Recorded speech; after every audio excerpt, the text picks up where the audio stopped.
Los ciudadanos se quejan ante el defensor del pueblo de la gestión de la pandemia. El procurador del Común recibió más de 6.200 quejas el año pasado. Un tercio de ellas estaban relacionadas con el virus. En este programa, Tomás Quintana hace balance del año y nos explica las principales reivindicaciones ciudadanas, muchas de ellas sobre sanidad.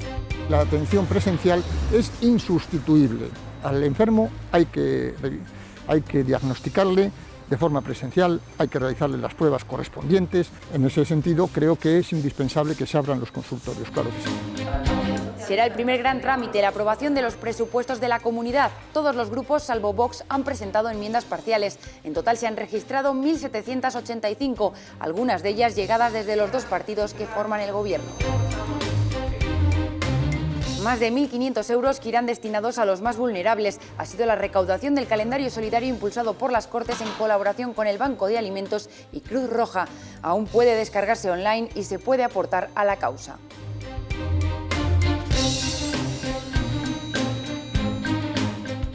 6.247 quejas trasladaron los ciudadanos al procurador del Común durante el año pasado, cifra que crece y crece cada anualidad y que en esta ocasión ha estado claramente centrada en el coronavirus.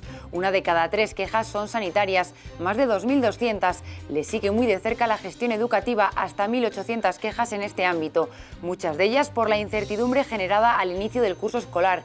Y por provincias, de la que más llegaron fue desde León, el 28,17%. Le sigue Burgos, que supera también el millar de quejas, y Palencia con 707. El impacto del virus en las residencias y la actuación de la Administración ante ello también ha sido motivo de reclamación ciudadana. El procurador del Común hace balance en nuestras Cortes sobre un año intenso. Es el segundo que más quejas ha recibido. Tomás Quintana cree que la Administración ha actuado lo mejor que ha sabido ante una situación excepcional, pero es duro con decisiones como la atención sanitaria por teléfono. Exige la reapertura de todos los consultorios rurales. 6.200 quejas en el año 2020, de las cuales podemos considerar que más de 2.000 están relacionadas con la pandemia. No todas en el ámbito sanitario, pero sí indirectamente con el ámbito sanitario, porque la pandemia es una afectación de la salud pública. Son muchas quejas, sí. Hay que pensar que, mirando hacia atrás, hace 3 años, el procurador del Común recibió 3.000 quejas en su conjunto. Este año solamente, año 2020, solamente en relación con COVID, más de 2.000 quejas. Por tanto, son muchas. A todos nos ha sorprendido una situación que nadie pensaba. Las administraciones, yo creo que trataron de responder en la medida de lo posible a la nueva situación, con sus errores y también con algunos aciertos, evidentemente. No haría una valoración negativa de lo que se ha hecho en general por las administraciones públicas. Creo que han intentado hacerlo en una situación muy desconocida, en una situación de gran incertidumbre y una situación de mucho riesgo. Creo que cada uno de nosotros hemos intentado estar a la altura de las circunstancias, con nuestros aciertos y nuestros errores. Ha habido errores, claro que sí, pero errores que se han podido detectar con el paso del tiempo. La teleasistencia puede ser un medio complementario de la atención médica, de la atención sanitaria, un medio complementario, no sustitutivo en ningún caso. Por tanto, yo creo que puede ser útil en determinados casos, para determinadas atenciones, pero siempre pensando que la atención presencial es insustituible. Al enfermo hay que diagnosticarle de forma presencial, hay que realizarle las pruebas correspondientes, hay que verle físicamente, y eso es insustituible. En ese sentido, creo que es indispensable que se abran los consultorios, claro que sí. La atención telefónica puede haber más problemas, pero yo detecto 2. Uno, el problema de la conectividad en el medio rural. Pero también hay otro problema, y es que en muchos casos las líneas de conexión con los centros de salud están saturadas y por tanto hay que repetir las llamadas. Y estamos pensando que muchas veces quien tiene que hacer las llamadas es una persona enferma, una persona que necesita ayuda, y que esas dificultades son a veces, o pueden llegar a ser insuperables para personas que están necesitadas, personas que tienen dificultades por su propia situación personal, por su grado de envejecimiento, etcétera, para poder, superar esas dificultades que el sistema nos resuelve. Desde luego, quienes han quejado ante nosotros entienden que están desamparados, y nosotros lógicamente nos hacemos eco de esas quejas para tratar de solventarlas, recurriendo a la Administración para que nos informe y tratar de buscar soluciones. nunca es asumible. Desde luego, ¿cómo va a poder ser asumible que una persona que tiene que ser realizada una prueba determinada para detectar una dolencia tan grave como puede ser pues, un tumor maligno, cómo puede ser asumible que eso no se haga? Eso, desde luego, es un fallo del sistema, sin ninguna duda. Es un fallo del sistema que hay que subsanar, necesariamente hay que subsanarle, poner los medios fundamentales y necesarios para subsanar ese tipo de situaciones. Y yo estoy seguro que la Administración sanitaria opina como yo. Nadie, y menos un facultativo, puede pensar que esa es una circunstancia que hay que conllevarla. Habría que haber suplido esas carencias con la incorporación de nuevos sanitarios, más médicos, más enfermeros, etc. La respuesta no puede ser otra. Sí, desde luego. Ahora, esa respuesta, lógicamente, tiene la solución a ese problema, también está mediatizada, entiendo, por la posibilidad de contratar más personal. Yo no sé si, en términos generales, en España existe una bolsa de sanitarios suficientemente amplia como para que en cualquier momento, en cualquier circunstancia, ante una situación como la que hemos vivido, se puedan allegar esos efectivos al sistema sanitario de Castilla y León, al sistema sanitario de Asturias, al sistema sanitario de Galicia, al sistema sanitario de Madrid, etc. Siempre he pensado que las soluciones debían de venir a través fundamentalmente del Estado, sobre todo en aquellas cuestiones que son comunes a todo el país. Que hubiera protocolos conjuntos, protocolos, digamos, que afectaran a todo el conjunto del país, porque entendía, y así lo sigo pensando, que el problema, con unas u otras características en función de cada comunidad autónoma, pero características menores, no en lo esencial. En lo esencial el problema era único para todo el país y las soluciones tenían que venir a todo el país. Además de las quejas sanitarias, son muchas las dirigidas a la Consejería de Familia e Igualdad de Oportunidades. Cerca de 500 peticiones sobre el trato de los mayores en las residencias de la comunidad. El procurador del Común insiste en la necesidad de cambiar el modelo residencial y también en la importancia de que los familiares tengan información detallada sobre los residentes. Cuando hay un fallecimiento, pues hombre, es posible que solo uno, habiendo 3.500, pues más aún, es posible que la atención haya sido deficiente. Yo no tengo criterios médicos para valorarlo. Lo que sí puedo decir es que la situación de emergencia sanitaria y pandémica que sufrimos supuso un golpe al funcionamiento habitual de las residencias, y eso pudo suponer también una falta de medios, falta de atención a quienes allí residían. Quejas numerosas y de distinto contenido. Inicialmente relacionadas con la deficiente atención sanitaria que se estaba recibiendo por parte de las personas que allí residían. Se consideraba por parte de quienes se quejaban ante nosotros que no eran objeto de traslado personas que estaban afectadas por la infección a un centro. Nos parecía que era fundamental conocer si se estaba haciendo una selección de los pacientes en función de parámetros tales como la edad, patologías previas, posibilidades de curar, etcétera, etcétera. Se nos negó que se estuvieran haciendo triajes, digamos, sobre criterios vinculados a la edad, criterios vinculados a las posibilidades de curación, criterios vinculados exclusivamente a patologías previas, etcétera. Recibimos quejas en relación con la falta de separación de personas contagiadas y personas que no habían sido objeto de contagio, falta de comunicación con las familias se interesaban lógicamente por las personas allí residentes y no podían contactar directamente con ellas porque no estaba permitido el acceso.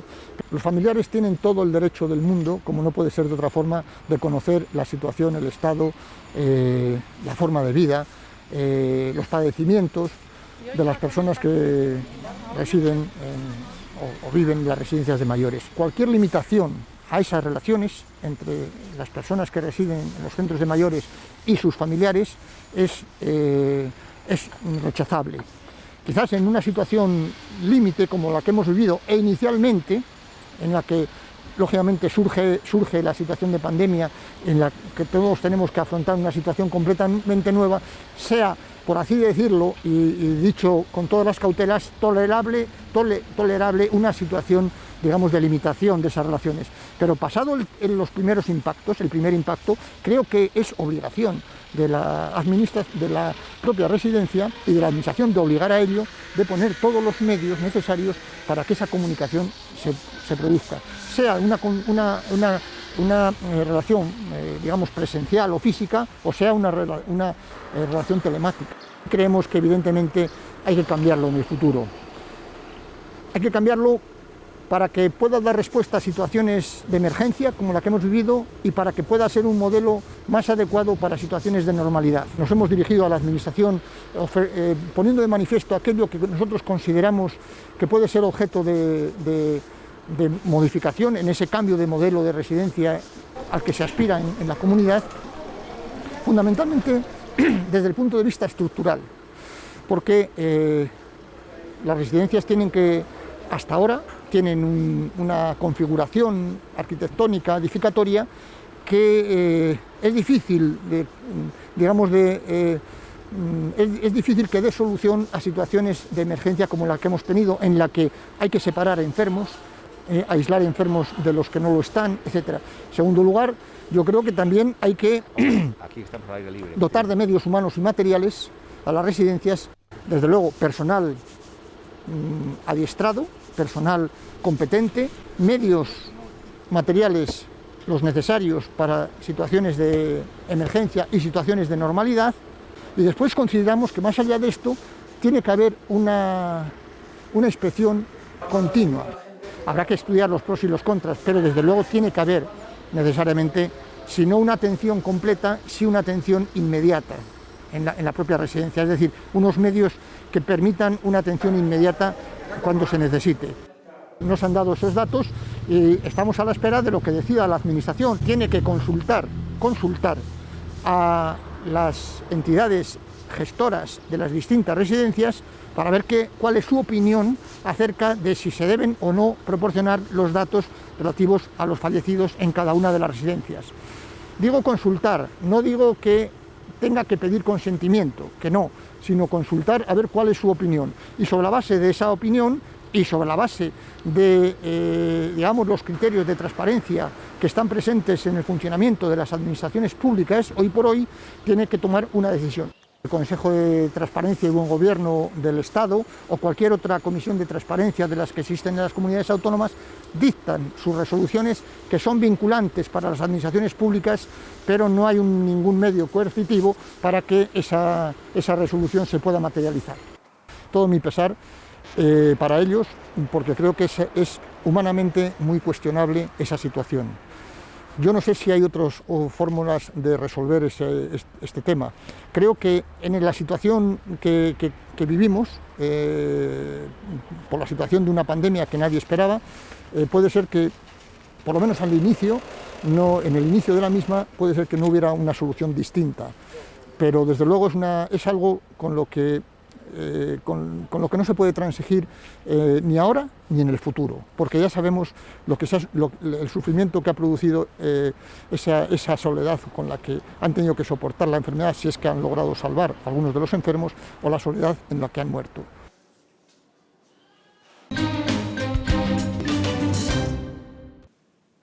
La incertidumbre marcó el inicio del curso escolar y disparó las quejas de los padres. Tomás Quintana cree que se actuó tarde en la actualización de los protocolos, aunque reconoce que actualmente los contagios en los centros educativos son mínimos gracias al cumplimiento de las medidas por parte del profesorado y de los alumnos. Eso sí, insiste en que es vital que la educación sea presencial.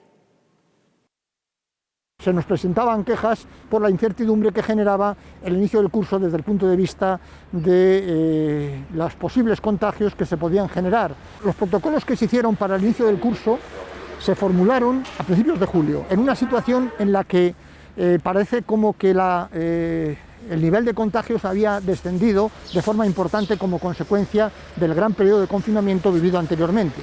A finales de verano, a finales de julio, ya empezaron a subir los contagios. Y creo que en ese momento es cuando se debía de haber actuado para actualizar los protocolos a una situación que inicialmente no se había previsto. Se retrasó de alguna forma y eso generó incertidumbre la convocatoria del Consejo entre Estado y comunidades autónomas, Gobierno y comunidades autónomas en materia educativa. Eso se hizo, si mal no recuerdo, el 27 de agosto, una fecha que para mí se produjo con cierto retraso y que generó precisamente esa incertidumbre. El primer mes del inicio del curso todavía esa incertidumbre estuvo muy presente, como se pone de manifiesto en las numerosas quejas que recibimos, sobre todo en relación con la reivindicación que de numerosas familias se hacía de la jornada continua.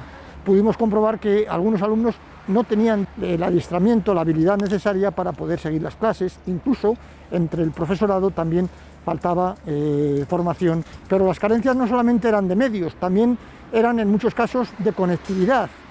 Parece que en el entorno educativo no se ha producido esa situación de contagio que se preveía que podía producirse. Quizás es que los niños también a lo mejor son más responsables que los mayores, es posible que eso sea así. Está concebido como la enseñanza presencial, como digamos manifestación de ese derecho a la educación, pero también está el deber de los padres o progenitores o personas con las que convivan los menores de llevarles a la escuela. Propusimos que precisamente cuando se daban situaciones justificadas, por ejemplo, situaciones en las que el menor estaba integrado en una familia en la que había grupos de riesgo, enfermos crónicos, personas mayores, etc., ahí se contemplaba la posibilidad de facilitar una educación no presencial. Consideramos esa posibilidad en aquel momento. Había que ser un poco flexible en cuanto a los límites de ese derecho a la educación y las exigencias que eso comporta con la situación de pandemia y la incertidumbre que estaba generando la situación. Pero yo creo que ahora la situación está más normalizada, máxime cuando, por lo menos hasta donde yo sé, no hay un aumento de aulas contagios, sino que se va reduciendo en estos momentos. El procurador también ha recibido quejas sobre el cierre de la hostelería, uno de los sectores más afectados por la incidencia del virus. Tomás Quintana apela al uso de la mascarilla y a la responsabilidad individual para mantener abiertos los bares y evitar así la quiebra de negocios. Han afectado en mayor medida, creo que en años anteriores, a la administración autonómica, debido fundamentalmente a que digamos, la gestión dentro de la propia comunidad autónoma de los grandes servicios públicos afectados más directamente por la pandemia, como es la sanidad, la educación y los servicios sociales, pues residen o son de la competencia autonómica. Por eso, en ese sentido, podemos decir que las quejas que se han presentado ante el Procurador del Común han afectado en gran medida a la gestión autonómica. Hemos recibido alguna queja por el cierre de los bares y restaurantes durante el periodo que hemos pasado de cierre de estos establecimientos y a la espera fundamentalmente de la adopción de medidas de apoyo a la hostelería. Las ayudas anunciadas se tienen que materializar. Porque generan unas expectativas que, si no se materializan en la concreción de la ayuda, lógicamente conduce a la frustración más absoluta. Son muchos más los sectores afectados que los sectores que no han quedado afectados por la pandemia. Por tanto, la situación no es fácil, porque cualquier sector se ha visto afectado, en mayor o menor medida, pero cualquier sector se ha visto afectado. Yo creo que si se hubiera actuado con la mayor diligencia y con unas ayudas económicamente más generosas en cuanto a los sectores más afectados y en general a todos que han sido objeto de algún tipo de afectación por la pandemia, pues lógicamente no se hubiera llegado quizás a situaciones límite como son pues el cierre del establecimiento, que eso pues es muy lamentable, porque eso supone que una forma de vida de una familia o de varias familias pues ha desaparecido. Si todos fuéramos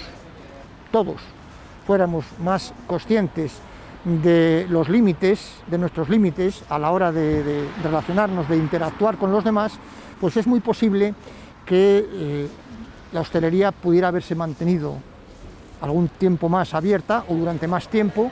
Yo tengo la sensación de que en algún momento hemos tenido la la falsa seguridad de que estando en una terraza podemos despojarnos de la mascarilla y actuar con libertad, interactuar con los demás con libertad, como si no estuviéramos en una situación de pandemia. Y quizás si nos hubiéramos contenido en ello, pues posiblemente la hostelería pudiera haber estado más tiempo abierta o incluso no haber tenido que cerrar. Hemos tenido una relación fluida con las administraciones en general. Puede haber algún caso que no, pero en general y con la administración autonómica en particular hemos tenido una relación fluida en el sentido de que nos han contestado todos nuestros requerimientos de información y en la mayor parte de los casos nos han aceptado nuestras recomendaciones, es decir, las resoluciones que hemos dictado han sido objeto de asunción o de aceptación por parte de la Administración autonómica y entiendo, que esa aceptación formal en el papel se traduzca después en una aceptación en la realidad. Desde luego, como servicio público que somos, estamos para atender las quejas de los ciudadanos, sean muchas o pocas, estemos en una situación de normalidad o en una situación de pandemia. Desde luego, desde la institución intentamos hacer todo lo que está en nuestra mano para cumplir con nuestras funciones. Intentamos hacer todo lo posible para que aquellos recursos públicos que nosotros consumimos, y yo soy muy consciente de que consumimos recursos públicos, se traduzcan en bienestar para los ciudadanos. Yo, desde luego, si tuviera una percepción distinta de esta, no estaba ni un minuto más en la institución.